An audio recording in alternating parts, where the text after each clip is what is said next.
Okay. Assalamu alaikum wa rahmatullahi wa barakatuh.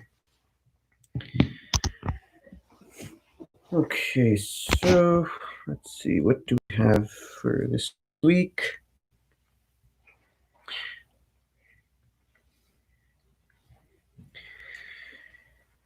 All right, so let's start.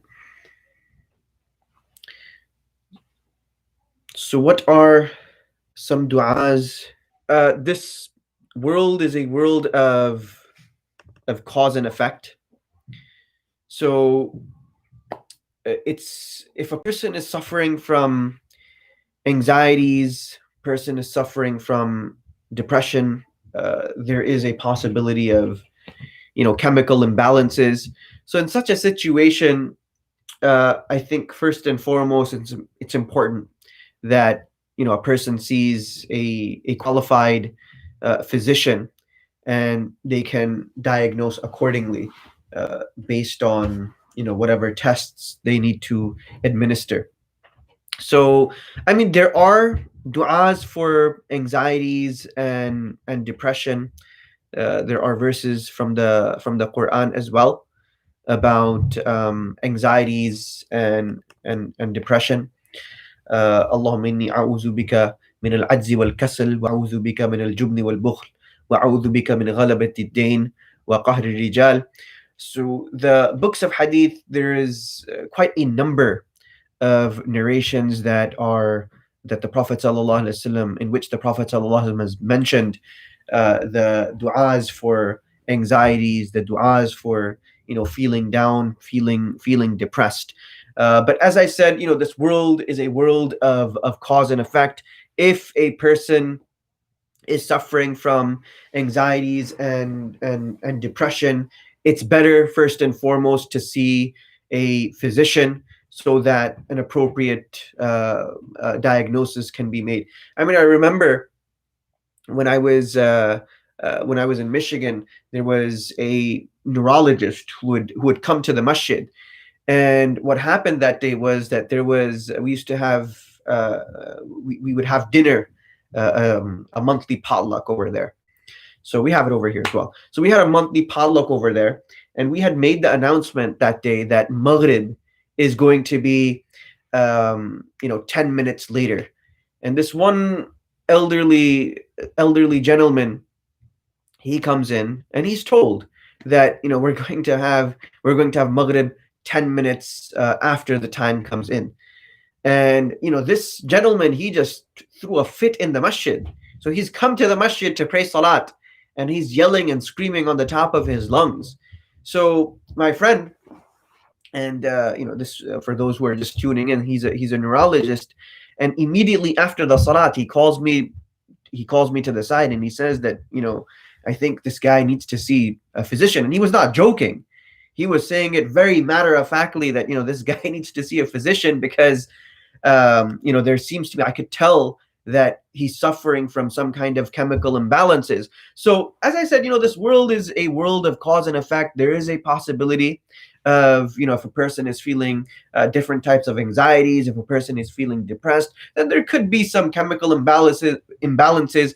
And if that is the case, if this is a perpetual thing, then it's best to see a physician, make sure that everything is okay. And once that avenue is exhausted, then we can look into other avenues in which the Prophet sallallahu alaihi wasallam has mentioned certain du'as, where a person, if he recites them, certain verses from the Quran, if a person recites them by virtue of recitation of these verses, these du'as, these ayat from the Quran, inshallah, Allah subhanahu wa ta'ala will remove his anxieties and will remove depression.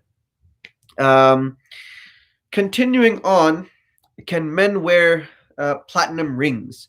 So yes, men can wear platinum rings. The prohibition that comes in hadith, that prohibition is bronze. The prohibition is for bronze, copper, and iron. So a man cannot wear bronze, copper, iron, and obviously gold. So the prohibition is for these three metals. So platinum rings would be fine, nothing wrong. with wearing platinum rings. Completely okay to wear platinum rings.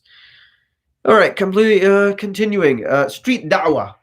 Somebody asked that, is it okay for me to engage in street da'wat, meaning go out on the streets and start calling people towards Islam? First and foremost, Allah subhanahu wa ta'ala mentions in the Quran, قُلْ هَذِهِ سَبِيلِي أَدْعُو إِلَى اللَّهِ أَنَا وَمَنِ اتَّبَعَنِي عَلَى بَصِيرَةٍ أَنَا وَمَنِ اتَّبَعَنِي. So in this verse, Allah subhanahu wa ta'ala is saying that that this is my path, right? This is my path, and those who call towards my path, these people should be people of vision. Right? They have to know what's okay and what's not okay. If people are walking around with a head on their shoulders, thinking that, you know what, I need to give da'wah to every single person that I come across. Let me give da'wah to um, let me give dawah to anybody I meet on the street. I mean, first, that's pretty inappropriate, just to go around giving dawah to people. Some people might just take offense, right? I mean, if the conversation comes up generically, then there is no issue with it. But if a person just goes around, calling people towards Islam and talks about Islam all the time, this is not going to sit well with people. And the example that I usually give, that there's a time and place for everything. So if a person thinks that, you know what, let me go into a pub and start giving da'wah to the people there, I mean, most likely you're going to instigate a fight in the pub, right? And people are, drinking alcohol over there. They're going there to forget, whatever difficulties they had to overcome throughout the entire day. So if a person goes in, a Muslim goes in to a pub with the niyat, with the intention that, you know what, I'm going to give them strong da'wah and invite them towards Allah subhanahu wa ta'ala, I mean, you're going to instigate a bar fight, and most likely you're going to get hurt really bad. So a person doesn't need to walk around with a head on their shoulders thinking, I need to give da'wah to every Tom, Dick, and Harry. This is not, yes, if it comes up generically, if a person asks, why do you wear a skull, why do you wear a skull cap, and why do you wear clothing like this? Then yes, at that time, a person can explain. You can explain that, you know what, it's this is why we do it.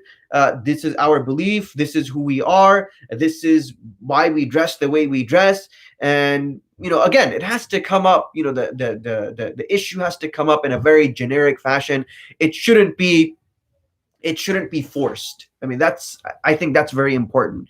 Something like this should not be forced. You shouldn't force the religion down people's throats, because when religion is forced down people's throats, people, they tend to draw away and distance themselves from religion. Now the question is that, what kind of da'wah can we give to people? I mean, the best da'wah we can give to people is the da'wah of our actions, right? This is the best and most effective type of da'wah that we can give to people. The da'wah of our actions, the way we present ourselves, the way we behave, the way we interact with people. If we do it in a way where it reflects the teachings of Islam, then we've done our job. We don't have to walk around with a head on our shoulders thinking that, you know what, I need to give da'wah to every single person that I meet. There's a shi'r, there's poetry in the Urdu language where the poet says, amal se zindagi banti hai, jannat bhi, jahannam bhi. Ye khaki apni fitrat mein na nuri hai, na nuri hai, na nari hai. That it's the action that defines us. The poet is saying that it's the action that defines us, that shapes us.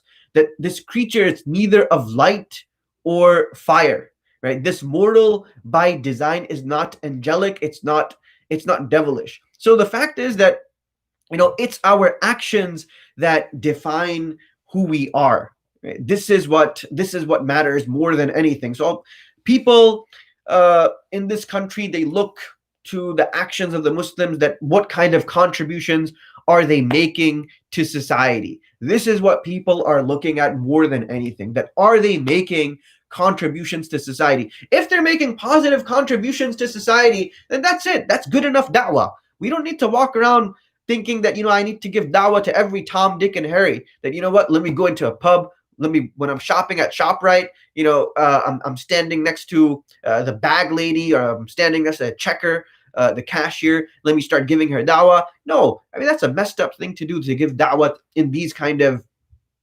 circumstances, especially if it's forced and they've not really asked about anything. I mean, how does it look? She's checking, she's scanning all of the items, and suddenly, hey, do you want to know about Islam? And trying to strike up a conversation. I mean, that's just inappropriate. That's wrong. There are other methods of giving da'wah. This is not one of those methods. And again, to give da'wah, one must be in a position where that person is going to receive that da'wah, he's going to receive that message favorably. He's not going to resist, or he's not going to feel bad, or he's not going to feel that, why is this guy talking to me? Even with neighbors, if a person is your neighbor, again, it's not necessary to go next door and knock on the person's door and say that, I'm a Muslim and this and that, and start talking about Islam, right? The most effective da'wah, as I said, is the da'wah of actions. I mean, again, if it comes up, give a Sira book or something, give a book on Sira, gift them Ar-Rahiq wal-Makhtum or something. I mean, this is an effective da'wah. Just tell them to read the Sira about the Prophet sallallahu alaihi wasallam. I mean, it reads like a story anyway. So, this is our responsibility living in this world. People think, I need to give da'wah to every Tom, Dick, and Harry that walks around outside. And that's just a messed up notion that people have, that, I need to do this. And, if I don't do this, then I'm going to be admitted into the hellfire. No, you're not going to be admitted into the hellfire. The Sahaba, they never walked around thinking that I need to give da'wah to every single person. They never did anything like this. Yes, the Sahaba, they would go into lands, and people, they would be drawn towards Islam with their character. And I mentioned this in my khutbah as well, that it wasn't the ijaz and miracle of the Quran that brought people into the fold of Islam. So with the Egyptians and with the people of North Africa, the people of the Indian subcontinent, the people of Indonesia, I mean, these are all people that never accepted Islam because of the miracle of the Quran. It was the actions that mattered. Actions weigh a lot more than words. But here we go. We have all of these Islam evangelists, walking around thinking that it's okay for me to give da'wah to every Tom, Dick, and Harry. I mean, it's not okay. Right? As I said, it's sufficient to give. If it comes up generically, it's fine. And with your neighbor, if the issue ever comes up, then just give them a Sira book to read, right? Because it's possible that sometimes when we give da'wah, we're going to do more damage, right, than good, right? This is a high likelihood where there's a possibility we're going to do more damage to Islam than we're going to do good. And sometimes we get stuck as well, right? There are just certain things that can't be addressed. It can't be addressed just by talking directly, or not even talking directly, but it requires reading. It requires additional research. People have very unusual questions, and if we're not in a position to answer them, and we try to answer them, then again we're harming Islam. We're not doing any good to Islam. So with the question that is it okay for me to do street da'wah, I would say, no, it's not okay. And it's better that you just if it comes up generically and they ask a few questions, then it's okay. Yes, answer those questions if you know them. If you don't know them, better to desist and not talk about Islam at all. Your character, as long as it reflects the Islamic teachings and the Sunnah of the Prophet ﷺ, this is the most effective da'wah. All right. The question is, can a late aqiqah be performed? Yes, a late aqiqah can be performed. So if a child is, for example, born, let's say on a Wednesday, right? Then the aqiqah, you're going to count Wednesday as one of the days. So the aqiqah will be done on a Tuesday. So for whatever reason, if the aqiqah is delayed. First and foremost, aqiqah is that boy. If it's a boy, then a person can sacrifice. It's mustahab to sacrifice two goats. If it's a girl, then one goat. Although even one goat is fine. One animal is fine for a boy as well. It's not a requisite. It's not compulsory to slaughter two goats for a boy. One is more than enough as well. And after which the head is shaved and the hair of the baby is weighed, and whatever it weighs, the equivalent of that weight is given in gold or silver to the poor. This is what aqiqah is. So if a person for whatever reason misses aqiqah on the seventh day, then he's going to in multiples of seven. In multiples of seven, he can do the aqiqah. So if he didn't do it on the 7th, then the 14th, 21, and so on and so forth. This is how aqiqah can be done. And if he doesn't remember, hopefully everybody by now should remember their birthday and when they're born. So there's no issue when it comes to the aqiqah and just multiplying, doing multiples of 7. So as long as a person follows that procedure, it's fine to do aqiqah on the 14th day, on the 21st day, and so on and so forth.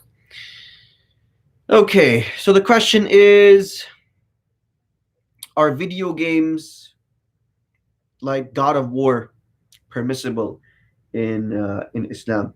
I'm probably the wrong person to ask this question, because I might be compromised, because I did a lot of gaming, and to be honest, I did play God of War.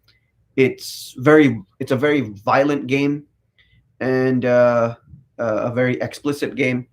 So I don't think I'm best suited to answer this question. There are certain things that scholars, they shouldn't be asked, because and many people, they understood this. For example, in Pakistan, nobody really asked about, is cricket okay? That can I play cricket? Because if it was asked, then most likely it would be said that it's not. There's wastage of time and there's no benefit, and etc. etc. So ask not and you shall not tell, right? Sometimes ignorance is bliss, and there are just some questions that should not be asked, because there's a possibility that that thing might not be allowed if it's put under the lens of the Sharia. So with video games like God of War, this is on PS3. It's on PS4 as well. So I have played it, and I did finish it as well. So it is an explicit game. Would I allow my own kids? Knowing what I know now, would I allow my own kids to play it? Probably not. Most likely not. I stick to wholesome games now. Nintendo Wii. You can't go wrong with the Nintendo Wii. You have Mario Brothers as a classic. The Mario games are always a classic. Then you have Mario Maker. You have Mario Kart. You can't go wrong with these kind of games. But games like God of War, where the guy is ripping people apart, and games like Ninja Gaiden, where the guy is sticking swords in people and lopping off people's heads, then clearly there is some issue there. But again, as I said, I'm the wrong person to ask this question, because I'm compromised. I do play games, and I've stopped now.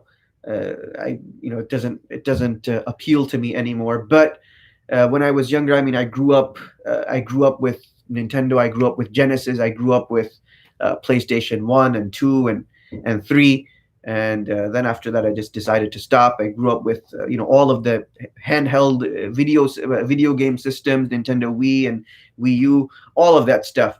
And I was one of those really crazy type gamers that that wanted to do speed runs and do all sorts of things with the games. Take it to the absolute limit.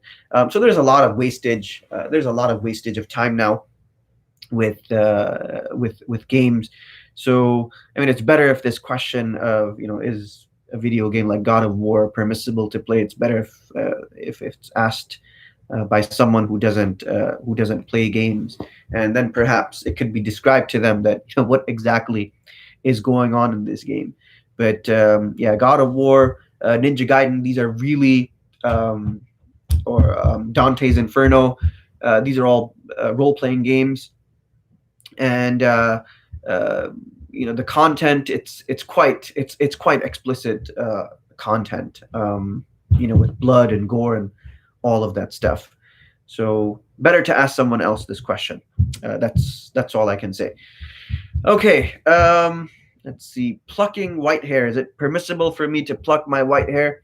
I mean, if a person is old, then first and foremost, this is from it mentions the Prophet ﷺ has mentioned in the hadith that it is not permissible to pluck white hair, and the reason behind it is that this is an indication that this person has lived to an age where he's 40, 50, 60 years old, and alhamdulillah, all of that time was spent in the worship of Allah subhanahu wa ta'ala. So that white hair is an indication that alhamdulillah he spent all of this time in worship.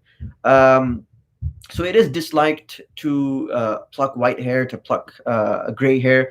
However, for someone who is young and the white hair has come in prematurely, then yes, there is dispensation in plucking white hair. Tayammum. What is the procedure for tayammum, and when should one do tayammum? So tayammum is done in the absence of water or when a person can't use water. This is when tayammum is done. So if a person, for example, let's say he's suffering from psoriasis or something, he's suffering from eczema, and water is just going to exacerbate his eczema, his psoriasis, whatever, his skin condition. So yes, in that kind of situation, that person can do tayammum. It would be no issue if he did the tayammum. And the procedure for tayammum is very simple. One simply has to have the niyyah, the intention that he's doing tayammum, and anything that's from the earth, it could be a brick, could be concrete, anything that's basically from the earth, dust, anything along those lines. You just strike your palms on the ground and do masa of the face. Make sure the entire face is covered with the palms of the hand, and then take strike the earth again, and then do masa of the entire hand from top to past the elbows, and then gradually work your way down. Make sure every single part of the skin is covered. Every square inch, every square centimeter of the skin should be covered when doing masa. And again, one doesn't need to bring a whole bunch of dirt, take a dirt clod and start, putting it on. No, that's not, person doesn't need to do that. You simply need to strike the ground, blow off the excess, whatever is on the hand, and then just, do masa of both the face and the arms, and that's it. Tayammum is done. A person, one doesn't need to do masa of the head or wash the feet or do tayammum of the feet. This is sufficient, and this is what is mentioned in the hadith. So another thing is that if let's say a person is injured, and he's injured in multiple places. So again, there's scope for tayammum in such a situation. If a person has different types of injuries, there's no problem. Okay. Is family planning permissible? Yes. Family planning is permissible as long as one doesn't have this intention that I'm doing this because of fear of poverty. or anything along those lines, that well, mainly just fear of poverty, because Allah subhanahu wa ta'ala is the one who is Razaq. Allah subhanahu wa ta'ala is the one who is the sustainer. So yes, family planning is permissible, and at times it could be virtuous, it could be meritorious, because the more kids a person has, the more responsibilities. And then there's a whole thing about tarbiyah. And then a mother and father, if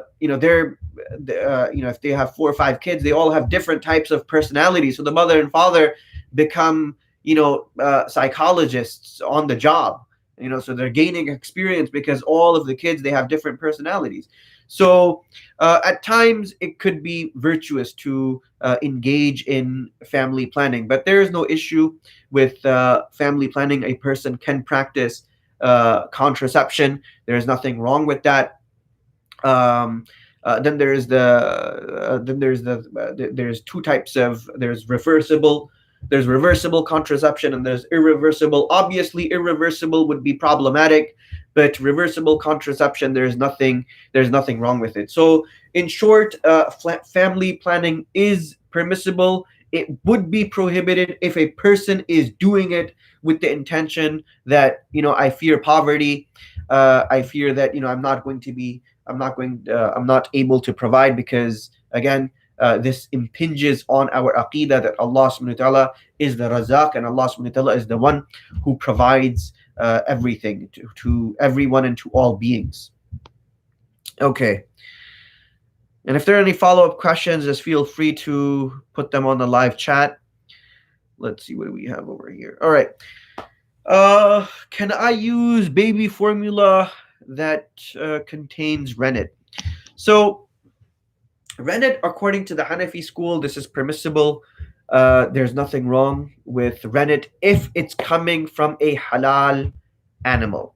So if it's coming from, a calf or a goat or any halal animal for that matter, it would be fine, even if that animal is not slaughtered in accordance to Islam, because it's similar to milk coming out of a dead cow. That milk has nothing to do with the animal dead. It has absolutely nothing to do with the animal being dead or being slaughtered incorrectly. So whatever milk comes out of a cow after it has died, it's still milk. It's not affected. Similarly, a chicken, right? It's dead. A person, let's say, slaughters a hen, and after he slaughters a hen, he opens it up, finds an egg inside intact. Halal. There's nothing wrong with it, because the egg and the milk have nothing to do with the death of the animal. Same logic we will apply to rennet. And the Prophet ﷺ ate cheese that was mixed with rennet, that was brought from Persia. So in the time of the Prophet ﷺ, this was a non-Islamic, the Sassanid Empire. They were not Muslim. So some Sahaba, they went over there and they brought cheese back to the Prophet ﷺ, which had rennet. In Arabic, it's called infaha. In Arabic, it is called infaha, which is rennet. So based on this, the Hanafi madhab, they mentioned that any cheese that contains rennet, it would be permissible for consumption, provided that that animal is halal to eat. Not halal slaughtered, but halal to eat.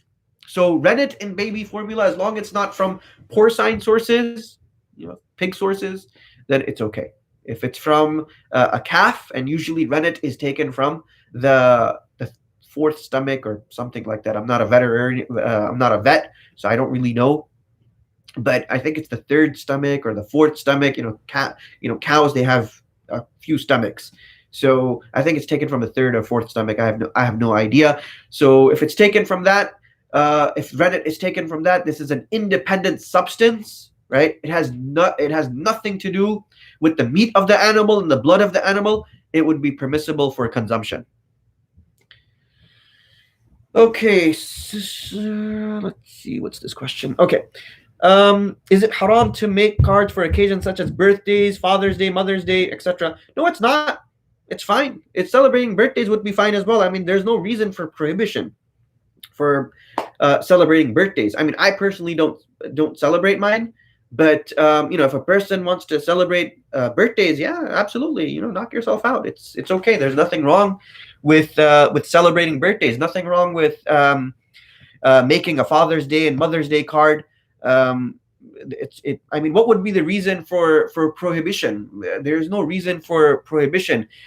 First and foremost, I mean, there are certain holidays.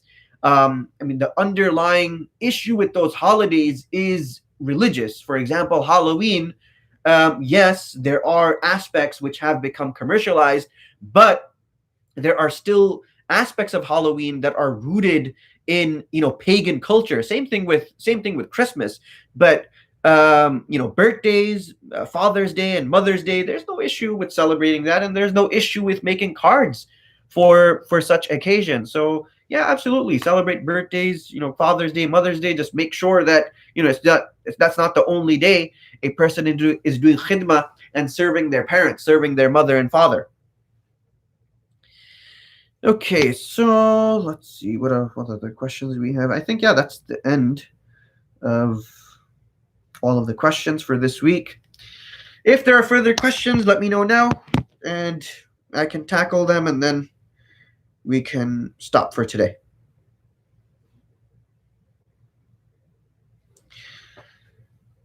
Okay, brother Khizr Qureshi, I just had a newborn. MashaAllah, Allah subhanahu wa ta'ala make him the coolness of your eyes in this world and in the hereafter. In Pakistan, they always call azan in ears of the baby. Is it necessary in Islam? It's from the mustahabbat. It's from the mustahabbat. It's not fard. It's from the mustahabbat. The Prophet ﷺ, he gave adhan in the ear of his grandsons, Hassan and Hussein. So it's from the mustahabbat. If a person doesn't do it, it's not like he's going to be destined for hell or something. That if you don't do it, then oh my God, the child is going to go into the hellfire. This is how some people say things. This is how some people do things. Everything, you're going to hell. You don't do it, you're going to the hellfire. You're going to Jahannam. I mean, come on, give people a break.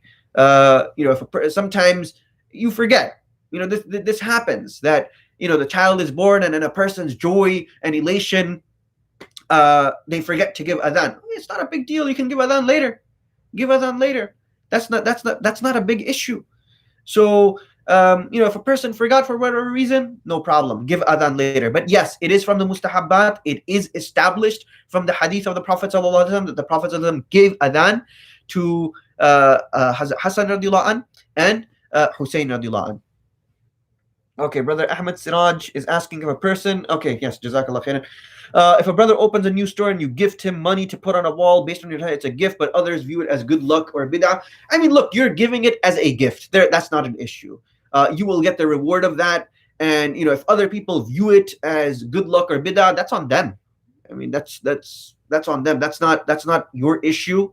That's their own issue, and that's something that they need to correct. So you will get the reward of giving a gift, and inshallah, that gift you will, Allah subhanahu wa ta'ala will compensate you in full in the hereafter.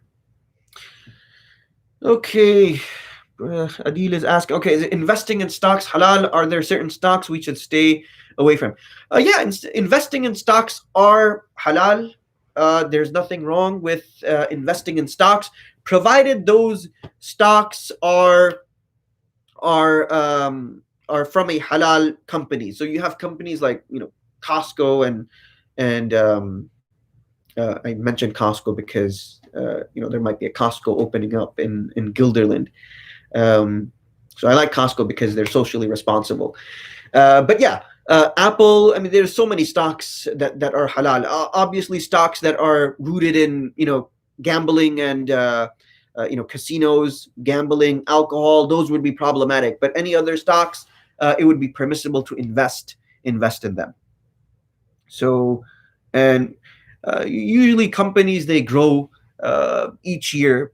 So, if a person is investing in stocks, then he should be in it for the long run.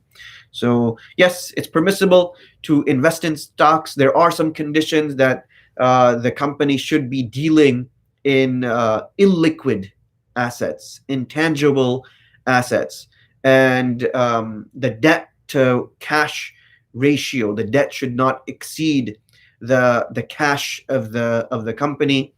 And the last condition is the company shouldn't be haram. It shouldn't be a haram company where a person is dealing in alcohol, selling alcohol, or he's investing in a casino or anything along those lines.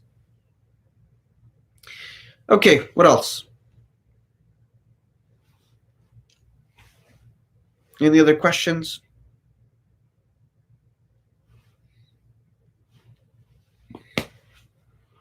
Okay, so I'm assuming that questions are over for today, inshallah. If there are further questions, I can address them next week.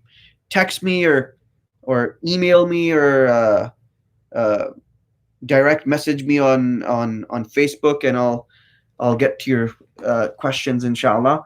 Next session, Brother Khizar, is going to be next week, same time, every Saturday. We have Q&A in the evening. So inshallah, it should be every week on Saturday. Sister Fatima is asking, is halal nail polish permissible? I don't know of any haram nail polish. Is there haram nail polish out there? I have no idea. But nail polish in of itself would be fine. I mean, what would be the issue with nail polish except the wudu aspect? I mean, that would be the only thing that would be problematic. But nowadays there is nail polish which is not water resist, and water actually penetrates. I forgot what was the name of that nail polish. I really, it's Inglot. I think it was Inglot nail polish, where water, it seeps through and it touches the nail bed. So in this way, the wudu is intact and you don't need to remove the nail polish. So yes, using nail polish, perfectly fine, nothing wrong with it, provided that nail polish, if a person has to pray salat, that nail polish has to allow water to penetrate. And if water is penetrating, there's that Inglot nail polish that I mentioned. I think it's available. I mean, everything is available on Amazon. So Inglot nail polish, that's pretty good. I've heard good things about it, and I believe there were some tests done as well, where they put the nail polish on a tissue paper, and they put a few drops of water, and the water actually did go through. So nothing wrong with using nail polish. Nail polish is it's all halal.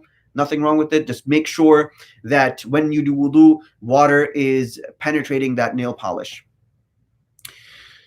Okay, when to perform sajda sahu. Okay, so sajda sahu, when a person misses a wajib, act in salah. So there are certain things that are fard in salah.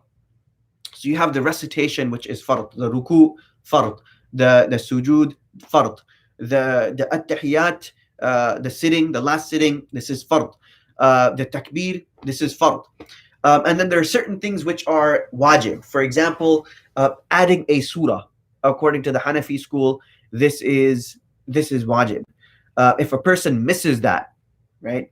If a person misses that, or if a person misses, he goes into ruku or something, he goes into sujood and forgets to say the tasbih, forgets to say Subhana Rabbil Azim, Subhana Rabbil Ala. So what he does is that he performs the sujood of omission.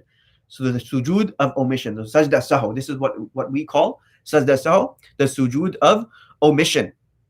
And the time to do that is that after, there is difference amongst classical scholars when a person should do sujood of omission. So the time to do sujood of omission is after the first salam. According to the Hanafi school, I'm trained in the Hanafi school. I know it could be different in the other schools, in the other madhahib. So my training is exclusively in the Hanafi school, although I am familiar with the other schools of thought because we had to study them. But I desist from giving fatwa. I believe that it's irresponsible, me not being an expert in that school.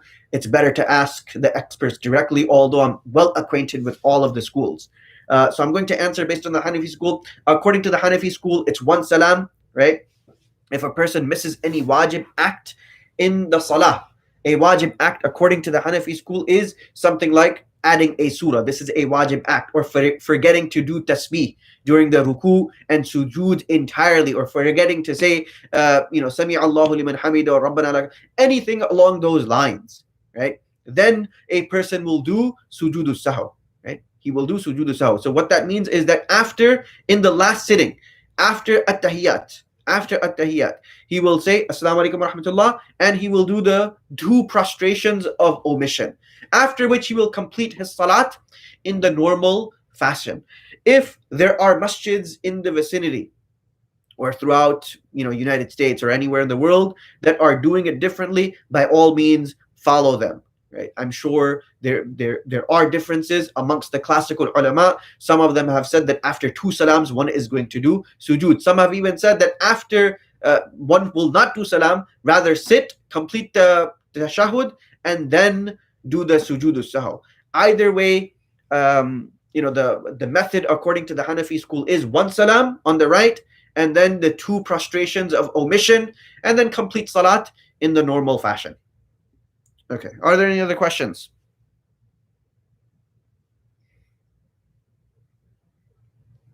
Let's see. Okay. No, it doesn't, Brother Khizr. So the question is a child's... Okay. So no, it's not going to break your wudu.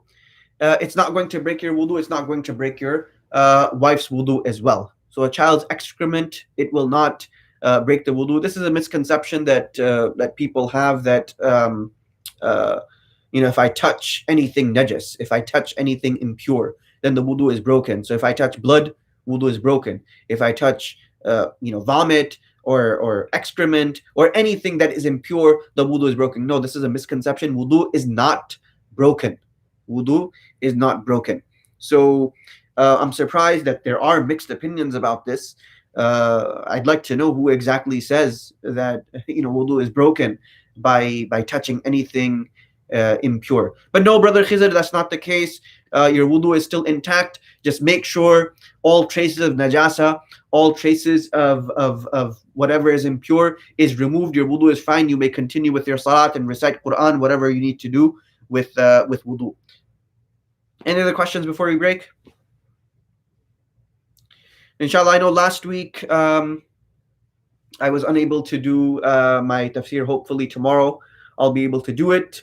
I get severe allergies, so I was unable. I was completely congested. I apologize. But inshallah, tomorrow we'll have our tafsir. Same timing. Maghrib is coming in at about 40 these days. It's coming in about 8:40. Is it 8:40? Yeah, 8:40. Yeah, 8:40. So, inshallah, we'll have the tafsir at the same time at 9 o'clock. Do you need wudu to touch and read the Quran? If you're reading the Quran from your phone,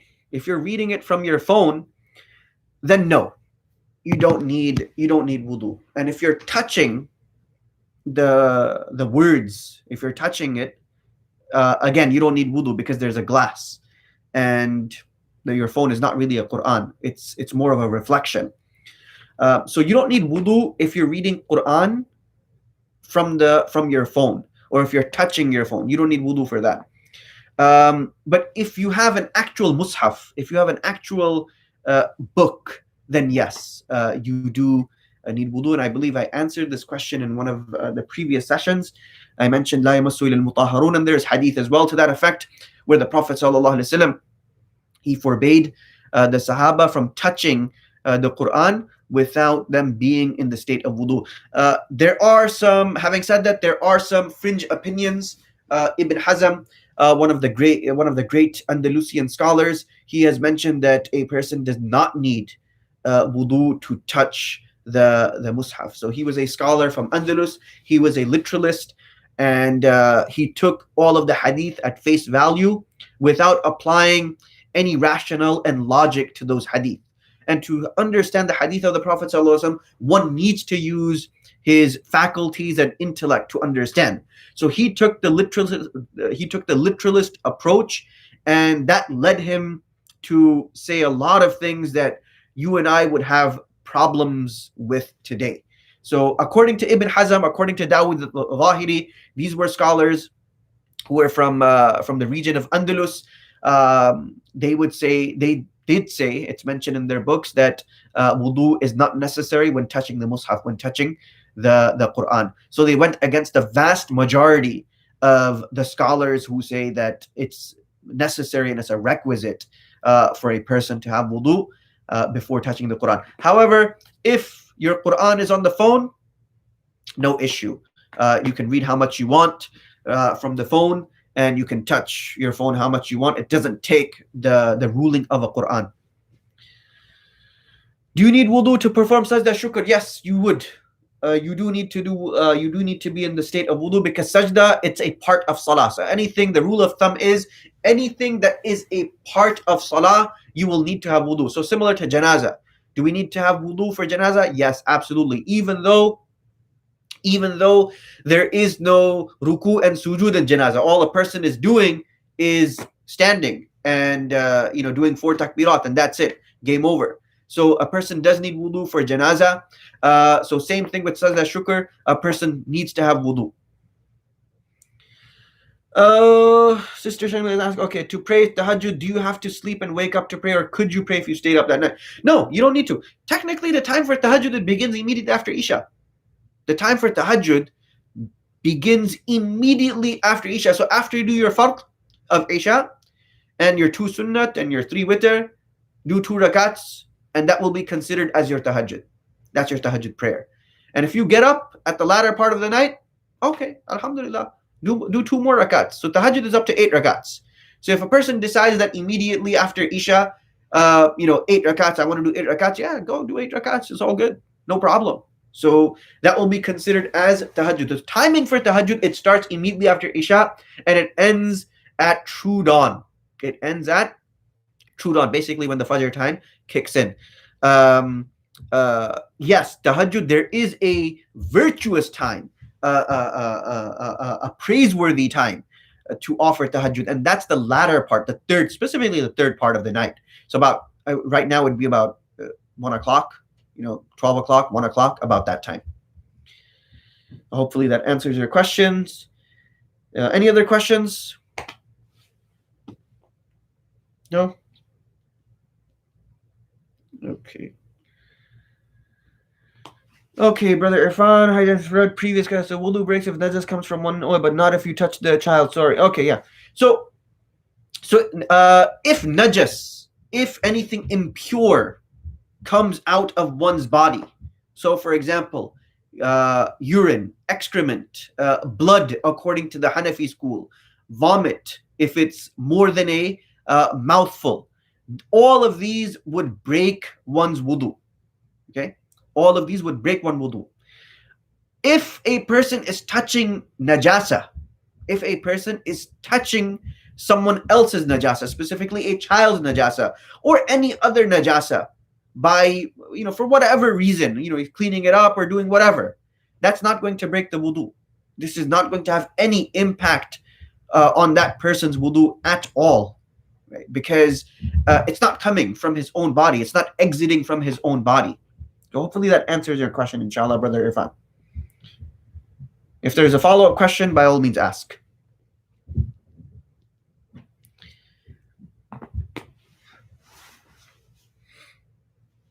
Any follow-up questions? No? Okay. Let's see. All right, I didn't get any more questions. So, okay. So inshallah, I will, tomorrow hopefully I can do my tafsir tomorrow. And I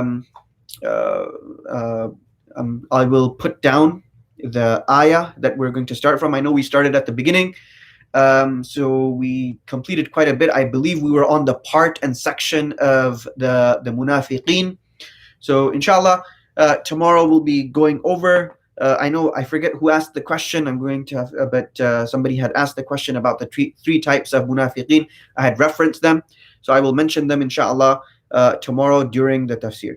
Inshallah, we'll see everyone tomorrow. Jazakumullah khairan. Whatever your questions are, just text them to me inshallah, or DM me on WhatsApp or Facebook or whatever social media platform you guys are using, and I'll get to those questions next week. Jazakumullah khairan. Assalamu alaikum wa rahmatullahi wa barakatuh.